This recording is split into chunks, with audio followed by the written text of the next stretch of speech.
heshiis muhiim ah oo mar labaad ay wada seexdeen Soomaaliya iyo Turkiga. heshiiskaas oo ku saabsan arrimaha shidaalka, maadaama Turkiga ay soo saarayso xeebaha Soomaaliya ka soo saarayso shidaal, waxaa lagu heshiiyey in xarumihii shidaalka lagu sifeyn lahaana ay Soomaaliya loo sameeyo inta aanan shidaalka uusan soo bixin. waa heshiis aad muhiim ah. dhanka kalena wuxuu yahay in Soomaaliya loo dhiso xarun aad u weyn ee lagu tababaro ciidamada badda, halkaasoo laga samayn doono meesha la yiraahdo Ceel Cadde, kaalmaha shidaalkana lagu samayn doono meesha la yiraahdo Xaradheere.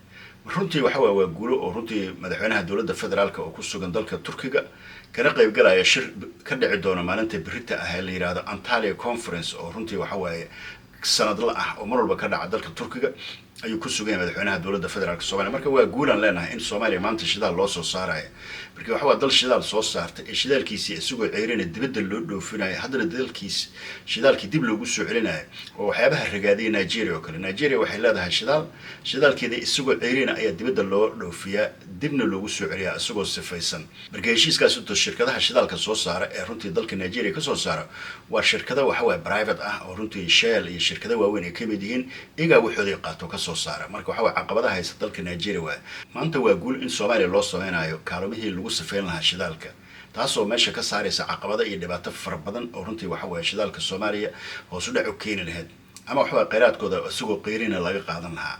marka waa wax lagu farxo ee la soo dhaweey ummadda Soomaaliyeed. waxaan leenahay guulaha runtii dowladdan soo hoysay wax la qiyaasi kara maaha in maanta shidaal la soo saaro haddana dalkaaga lagu safeeyo, waxaan marnaba sahlaneen. Soomaaliya shidaal waa ay sifaysan jirtay oo runtii deeqaha Liibiya iyo Ciraaq ay siin jireen ayaa warshado yar yar oo warshadaha Ciraaq Soom iyo Libsom kuwa la oran jiray lagu safeyn jiray oo runtii dalka gudihiisii ahaa. laakiin hadda shidaalkan aan safeynayno inta badan dowladaha horta waxay iibsadaan isagoo ceyrina iibsadaan, dowladaha reer galbeedka hadday u badan yihiin. laakiin kan annaga aan lahaan doono oo runtii inta badan Africa aan u iibgeyn doono maadaama East African Community aan ku biirnay, wuxuu noqon doonaa mid lagu safeeyo Soomaaliya. runtii mataqaanaa aan kheyraadkaasi siyaabo badan ugu faa'iidaysano. shidaalka marka la sifeeyo waxyaabo badan ayaa ka soo baxa, waxyaabo badan waxaa jira laga sameeyo ama kabaha ama taayirada gawaarida ama waxyaabo aan marnaba la koobi karin ayaa ka soo baxa. mataqaanaa raw materialkaasi la yiraahdo shidaalka mataqaanaa kheyraadkiisa ula socdo, not only energy kaliya maahan oo gawaarida loo isticmaalo kaliya, laakiin waxyaabaha badan uu xambaarsan yahay ayaa runtii aan lumin lahayn isagoo ceyrina haddii laga qaato. marka halkaas waxaa ka soo baxay shaqo abuur aad u fara badan. ummadda Soomaaliyeed halkaas waxaa ku soo baxaysa kumanaan kun oo shaqaale ah runtii ka faa'iideysan doonta horumarkaasi shidaal safeynta laftarkiisa ah. marka waa guulan leenahay ummadda Soomaaliyeed.